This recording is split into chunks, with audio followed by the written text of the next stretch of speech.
Good morning. Morning. Morning. It is good to be with you this morning. Is the microphone on? Okay. Yes. I can't tell. My hearing is not such that I can tell those things. It's good to be with you. It's good to see all of you. It's a brave group that came out today. How many of you had a little bit of slip slide on the way here? Yeah. I got a call from Dean when we were just north of Peru saying, hey, be careful. And we'd already seen some cars in the ditch and actually watched one car crash. Hit a semi, spun, and we watched it coming the other way towards us. And we're like, okay. Looks like they were okay, so, but saw a lot of people in the ditch. So we were thankful to get up here. Shelley said, boy, you're really driving bad today. And I said, well, it's not so much that I'm driving bad, it's that the roads are icy and the wind is blowing pretty hard. And every time we go behind, like there's a car a building off to the west, the car moves this way. And then when the wind starts to blow, it moves that way really quick again. It just kept doing that back and forth across as we went. So nevertheless, we are excited to be here with you today and to spend this time. And I'm glad you all got here. Hopefully nobody else was trying to get here that didn't for some reason this morning. He gives me strength is our topic this morning. So from Philippians chapter 4, verse 13, this is the New King James. I think this is what Beth read. I'm not sure.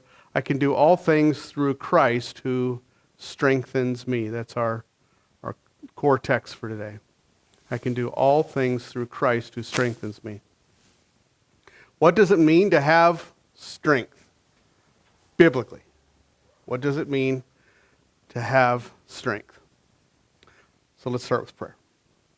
Father, I thank you so much for your many blessings. I thank you for this group gathered here. I thank you for safe travels that have brought us this far. I ask now, Lord, as we spend this time studying, that you would be with us, that your presence would teach us, guide us. Lord, I give myself to you today to speak this message. I do not have great wisdom of my own.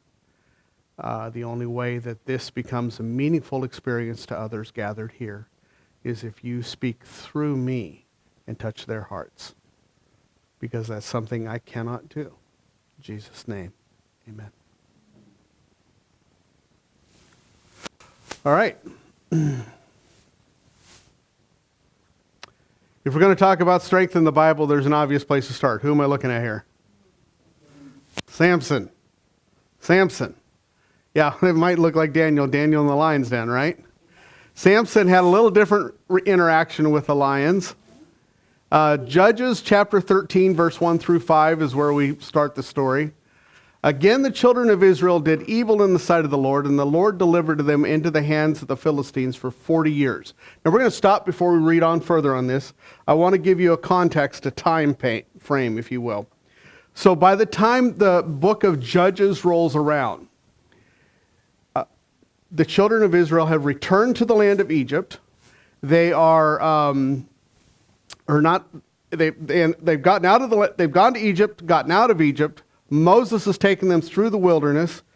He died. Joshua took them into the land. They captured most of the land, but not all of the land. And even to say most is probably a bit of a stretch. They were supposed to go in and clear out a whole section that was going to be theirs. They didn't really fully do that. And so living amongst them were other nations, and sometimes those nations were strong and powerful, especially when Israel wandered away from God. When Israel began to follow the gods of the nations around them, God would allow them to lose some of their strength as a nation.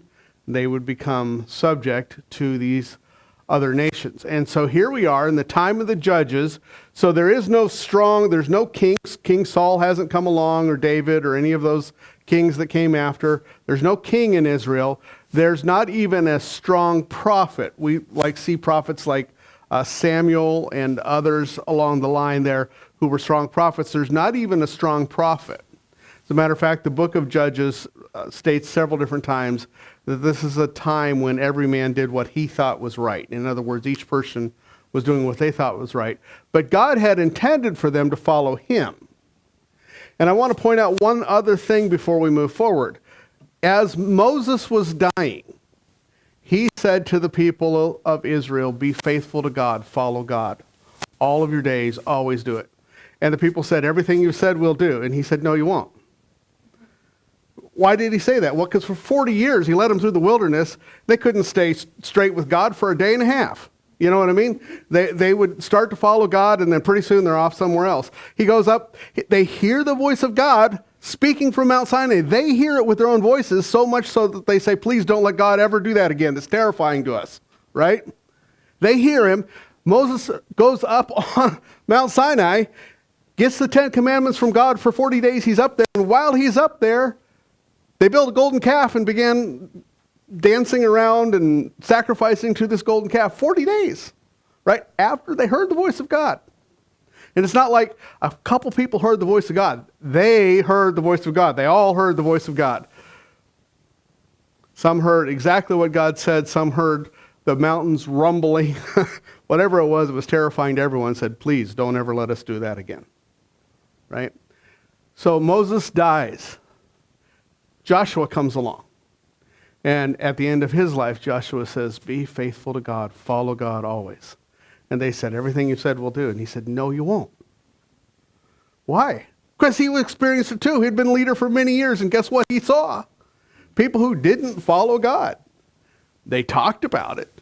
They talked about how amazing it would be, but they didn't actually do it. And so here we are. The very next book is Judges. The very next time period in history for Israel is the Judges. And we're in a time of the Judges, and over again, enemy nations overrun the land, kick them out, take their land, take their houses, take the crops, take their families. Happens over and over again. God brings up a judge. The judge tries to settle things, tries to get things back in order. Judge dies. People head back off on their own direction again and make their own bad choices again. And eventually they cry out to God. God sends another judge. And it happens over and over and over again in the book of Judges. Samson, that we're getting ready to read about, is one of these judges. Perhaps not the most effective one. All right, so we read this here. They did evil in the sight of the Lord. This is important right here. The children of Israel did evil in the sight of the Lord. And perhaps even more important than that is that word right there. Again, and again, and again, and again, and again. If you read it, if you look for it, you begin to see over and over and over again. This happened again and again. You would think they'd learn, but we're hard-headed and stubborn. All right, verse 2. Now there was a certain man from Zorah, of the family of the Danites. Just by the way, a little side thing here. Danites, that's the tribe of Dan.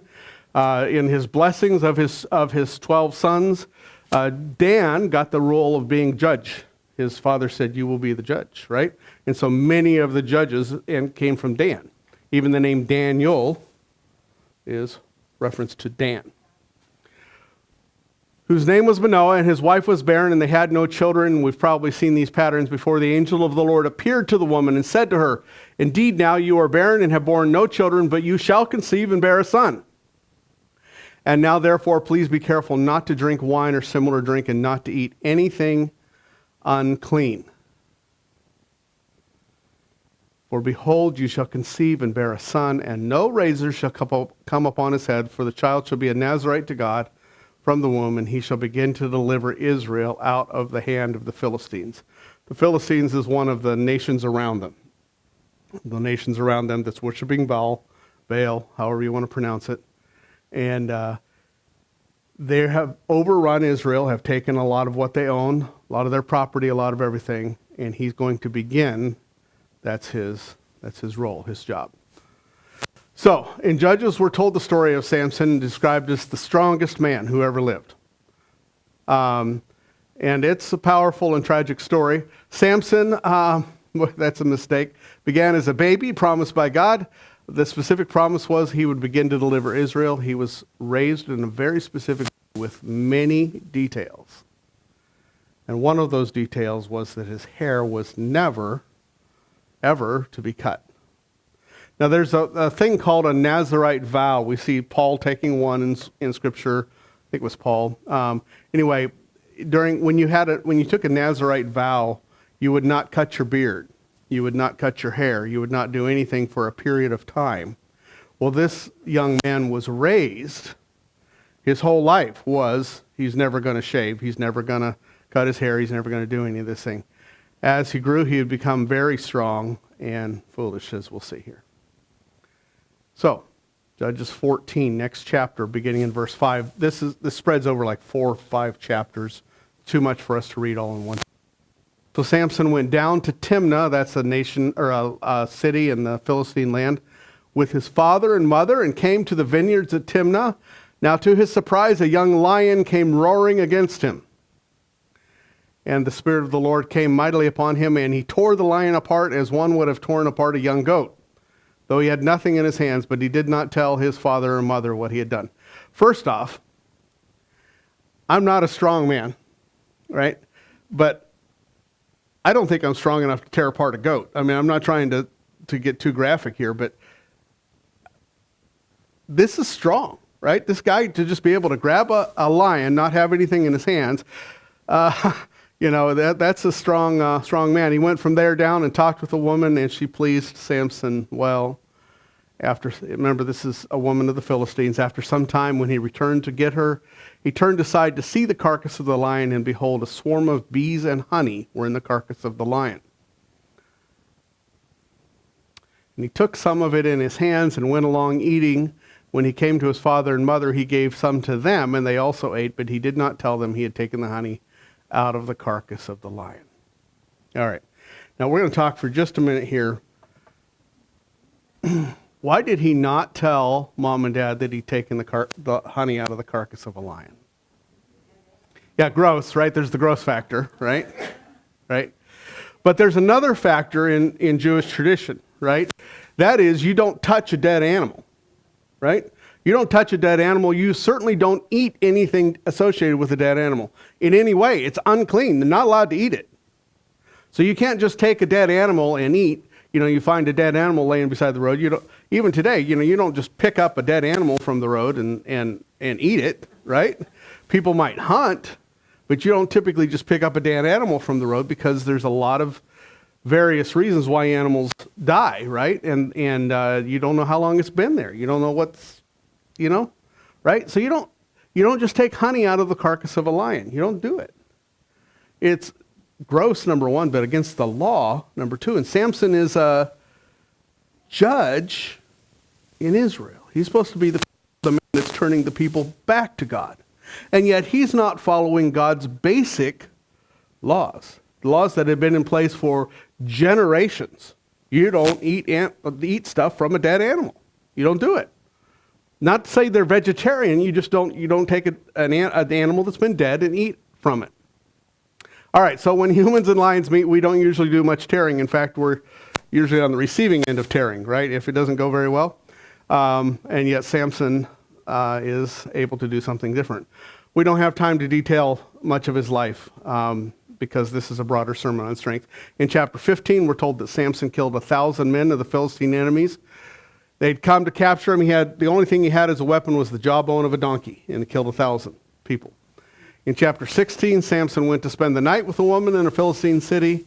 They were the enemies. They quietly locked the gate and set a watch so they could capture him in the morning. They thought, hey, he's inside the city wall. Back then, you had walls around every city. He's inside the city wall, locked the gate. We're not going to let him out. We're going to finally get this guy, right? Samson got up at midnight, picked up the gate, the posts, the bar, everything, and took it off to a mountain somewhere else and dumped it up there, right? All to prove the point, what do you think you're going to do to hurt me here? Okay. So, open your Bibles with me to Judges 16. This is the section we're going to read together. Judges chapter 16.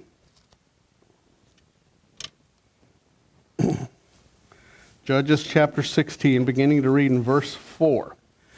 Now if you spend much time looking at the pattern of Samson, you'll realize that he has some great strengths and some great weaknesses, and we'll see some of them here. Judges chapter 16, verse 4. Afterward it happened that he loved a woman in the valley of Sorek, whose name was Delilah. Just to be clear, Delilah also was not Israelite. She was of the Philistines, right? And what had God said, by the way, about people of, you should not marry them, right? You should not have relationships with them. As a matter of fact, you're supposed to utterly destroy them all, right? Why? Well, because amongst other things, these are people who burned their own children to a false god, right? They would literally take them alive and burn them, tie them up and burn them on an altar to a god, okay? God said, no, it's not acceptable. Don't interact with them. Don't marry them. Don't let them be part of your lives. Destroy them. All right? So that's not his pattern, though. The lords of the Philistines, verse 5, came to her and said, entice him. Find out where his great strength lies and what means what we may overpower him. Whoa, whoa, whoa. That we may bind him to afflict him, and every one of us will give you 1,100 pieces of silver. So Delilah said to Samson, please tell me where your great strength lies, and with what you may be bound to afflict you. And Samson said to her, if they bind me with 7 fresh bowstrings, not yet dried, then I shall become weak and like any other man.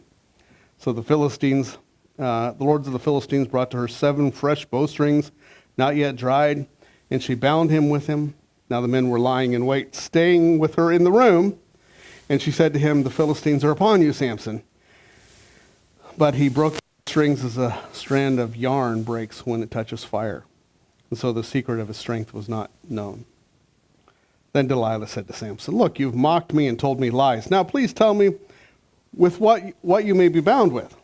And he said to her, if they bind me securely with new ropes that have never been used, then I shall become weak and become like any other man. Therefore Delilah took new ropes and bound him with them and said to him, the Philistines are upon you, Samson. And the men were lying in wait, staying in the room, but he broke them off his arms like a thread. Would you go back and continue to see this woman? No. Right? Twice already she's tried to set him up for failure. All right? And he continues. Delilah said to Samson, until now you have mocked me and told me lies. Tell me what you may be bound with. Now he begins to play with fire. What's the source, or what's the symbol of his strength? The hair, right? He begins to play with fire here. And he says, if you weave the 7 locks of my head, that's his hair, into the weave of the loom. So she wove it tightly with the batten of a loom and said to him, the Philistines are upon you, Samson. But he awoke from his sleep and pulled out the batten and the web from the loom. Then she said to him, how can you say, I love you if your heart is not with me? Wow, yeah, that's right, wow. You have mocked me these 3 times and have not told me where your great strength lies. And it came to pass, when she pestered him daily with her words and pressed him so that his soul was vexed to death. Again, would you continue to go and see her? Anybody with any wisdom would not have done this, right? Shouldn't have done it in the first place, but any wisdom, he's vexed to death and he continues to go see her? Really?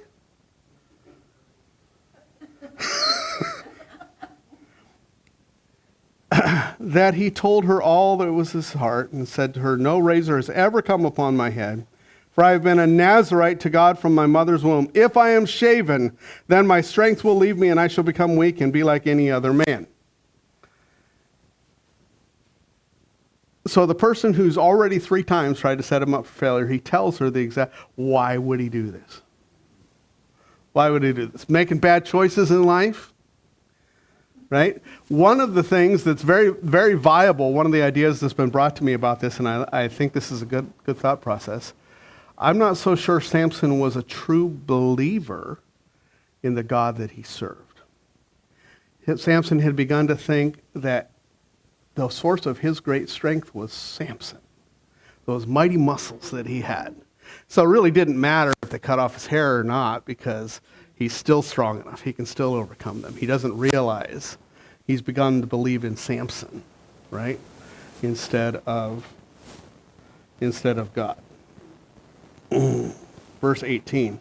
When Delilah saw that he had told her all his heart, she sent and called for the lords of the Philistines and said, come up once more, for he has told me his heart.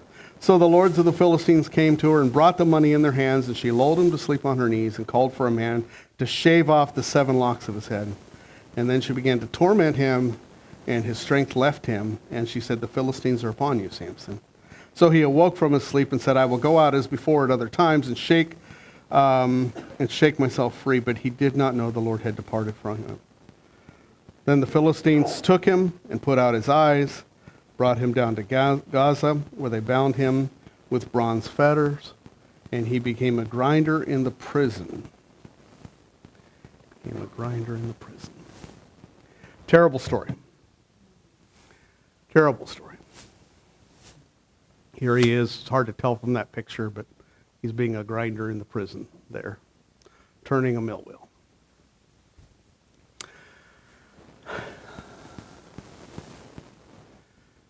Until the day Samson's hair had grown again, and then they brought him to one of their temples to make fun of him and to talk about how their God was stronger than Samson's God. This was ultimately what this is about, right?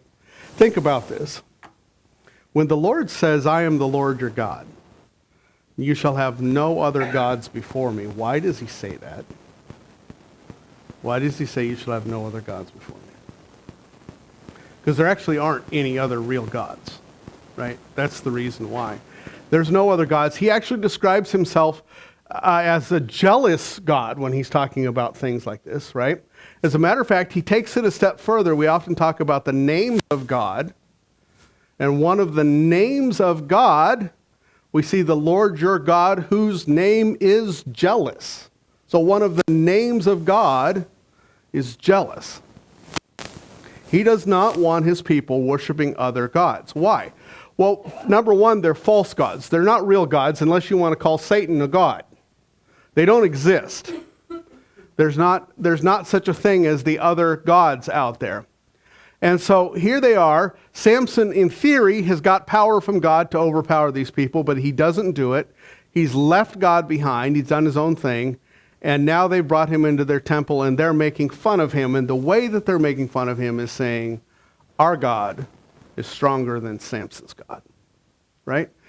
It's very symbolic. It continues to happen to this day. People do it all the time. They talk about how certain things are better, more powerful, bigger, broader, whatever, than God. And the reality is, this is all about comparing gods. When you read much of Scripture, it's about comparing gods. When the Philistines captured the Ark of the Covenant, they took the Ark of the Covenant, and the very first place they took it was to the temple of their God. Why? Because they see this thing of mighty power, and they think, our God is more powerful than this mighty powerful thing that they've got. The Israelites have this powerful ark. Now we're going to take it and put it in, and now it's going to be our really powerful thing that's going to go out and do things. Right? But they don't understand the nature of God. God is not interested in people who want to just compare gods. He's very clear. You are to follow me. You are to worship me. No other gods. Did Samson put another god before the God of heaven? Yes, he did. That God was Samson. That God was Samson. Samson believed Samson. Samson trusted Samson. So, in the closing act of his life, Samson pulls down the temple, killing himself and 3,000 Philistines with him. Okay? So, Samson's great weaknesses, his strengths we know already. His great weaknesses are obvious if you read the story. One of them was women. Specifically women of the Philistines. Over and over and over again, as you read the story of Samson, he went with this woman, he went with this woman, he went with...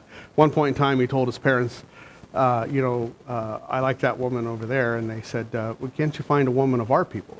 Because that's what God had commanded, right? And he said, no, I want her, go get her for me. Not even a great courtship story. I want her, go get her for me. All right? The other is disobeying God. This is his other big weakness. He disobeyed God repeatedly. He was not supposed to eat of certain things. He ate of it anyway. He was not supposed to intermarry with women of other nations. He did it anyway. And this is the man that's supposed to be the leader, the person who's turning the people of God back to God. And he's not even remotely. Terrible story. What's the source of his great strength? His hair? There we go. Thank you. Right there. But he did not know that the Lord had departed from him. That was the source of his great strength. It was not the hair. It was merely symbolic. So Psalm 105 is another text we're going to look at. We're talking about strength today. I know I'm diverging a little bit. Seek the Lord in his strength. Seek his face forevermore. We've talked here before about seeking God's face. Remember that? What does it mean to seek God's face? Remember, God and sin, we've talked about this, God and sin cannot coexist. So in order for me to seek God's face, we're told that our sins have separated us from God. God has not intentionally turned away from us, but rather our sin has created a separation. So if I'm going to seek his face, what would I have to do? I'd have to put sin out of my life. I'd have to make a decision that sin is more important to me than God. All right? So what was the strength of the Lord? Is that something like Samson? What kind of strength would he give us if we seek him? What does it mean to seek him? We've talked about these, and why does the Bible say to seek his face forevermore? Because in that process, we're supposed to be turning away from sin. So now let's look at Isaiah. This is Isaiah 40, verse 28. Many of you know this text. Have you not known? Have you not heard? The everlasting God, the Lord, the creator of the ends of the earth, neither faints nor is weary. His understanding is unsearchable. He gives power to the weak, and to those who have no might, he increases strength. What kind of power do you think he gives here? So it's like Samson-type power? Even the youth shall faint and be weary, and the young men shall utterly fall. But those who wait on the Lord shall renew their strength. They shall mount up with wings like eagles. They shall run and not be weary. They shall walk and not faint. Would you like to have that kind of strength? You think this is physical strength? You think this is some other type of strength, maybe? Yeah. So, part of our answer here is in Isaiah 40. Those who wait upon the Lord will renew their strength. We've talked about it a few times, waiting on the Lord, seeking his face. You remember some of these patterns? To wait on the Lord means to let him be in charge of the relationship, to do things the way he wants to do them in his time. Seeking his face means intentionally turning to put God first in everything, turning away from sin, intentionally choosing to go a different path. All right, Isaiah 41, verse 10. Fear not, for I am with you. Be not dismayed, for I am your God. I will strengthen you. Here again we see this. Yes, I will help you. I will uphold you with my righteous right hand. Now that's kind of interesting to me. When God describes strengthening us, he uses a very specific phrase. I will strengthen you. I will uphold you with my righteous right hand. What's it mean to be upheld by God's righteous? What does it mean to be righteous? If I receive the robe of Christ's righteousness, what does that mean? That he gave me this really new cool thing I can wear to church? No. It's something different entirely, right? It's his life, his blood covering over my sins, right? And in the process, there's a place, and I didn't put it in here, but there's a place in Revelation that describes the saints, those who are following God, as washing their robes in the blood of the Lamb, right? Washing their robes. It's interesting. So there's something involved here in this idea of righteous right hand. So Isaiah 58 now, let's talk about this one. Probably familiar with Isaiah 58, beginning to read in verse 6. Is this not the fast that I have chosen, to loose the bonds of wickedness, to undo the heavy burdens, to let the oppressed go free, that you may break every yoke? Is it not to share your bread with the hungry and those that you bring to your house, that you bring to your house the poor who are cast out? And when you see the naked, that you cover him and not hide yourself from your own flesh. Then your light shall break forth like the morning, and your healing shall spring forth speedily, and your righteousness shall go before you. The glory of the Lord shall be your rear guard. And when then you shall call, and the Lord will answer. You shall cry, and he will say, Here I am. If you take away the yoke from your midst, the pointing of the finger, the speaking of wickedness. Things to learn here for us in these passages. If you extend your soul to the hungry and satisfy the afflicted soul, then your light shall dawn in the darkness, and your darkness shall be as noonday. And the Lord will guide you continually and satisfy your soul in drought and strengthen your bones. And you shall be like a watered garden and like a spring of water whose waters do not fail.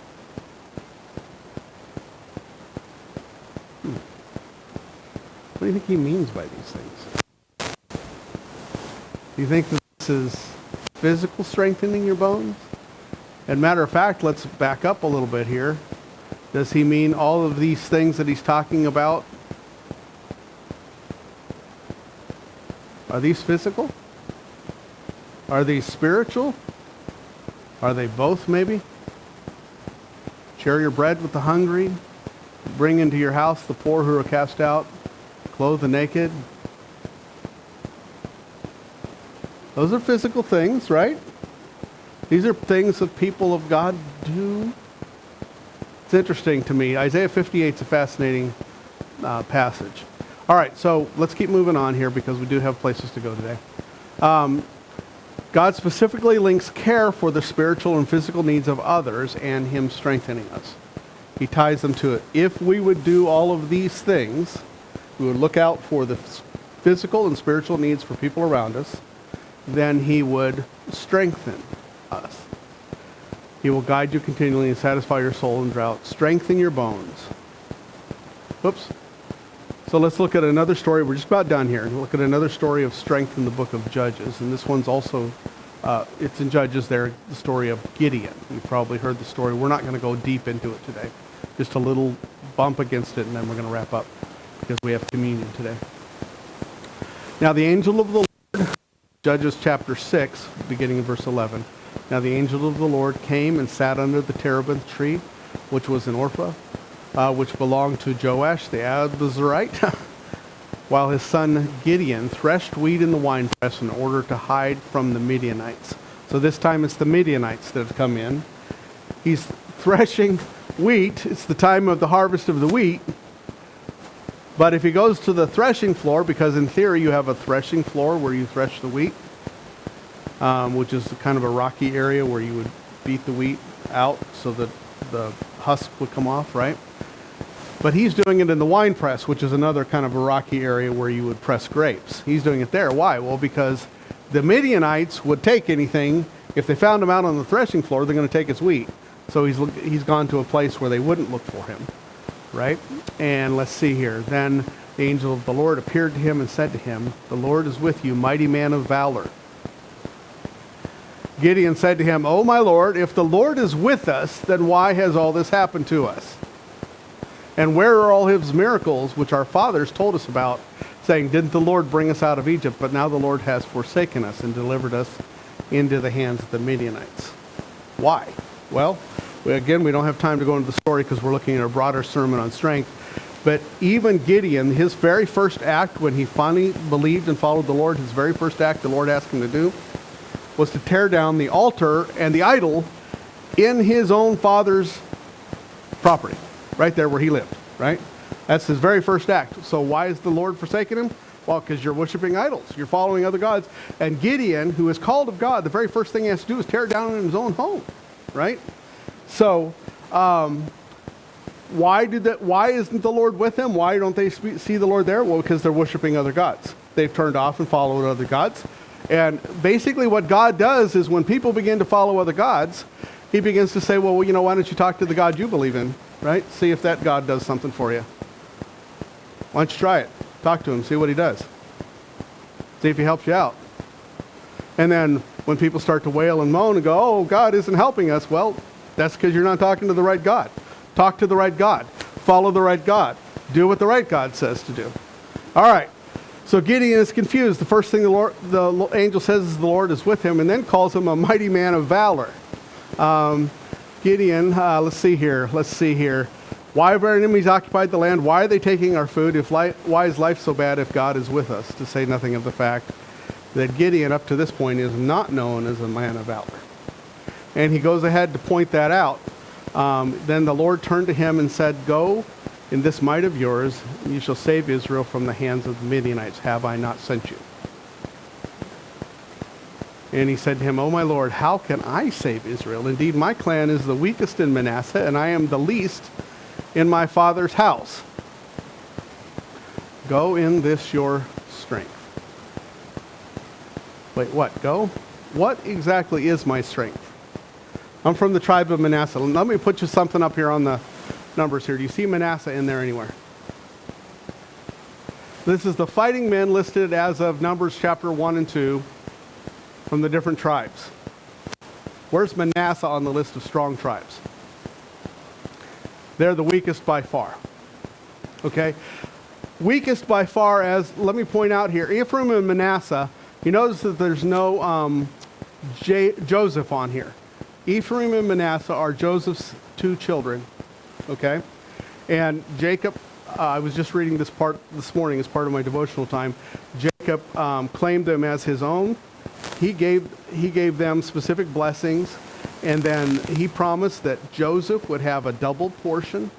And so interestingly enough, there's no Levi, there's no tribe of Levi on this list because they became priests in the temple and whatnot. Ephraim and Manasseh, but Manasseh is the older, and Jacob very specifically, when it came time to bless them, whoever he puts his right hand on receives the primary blessing. The older should receive that.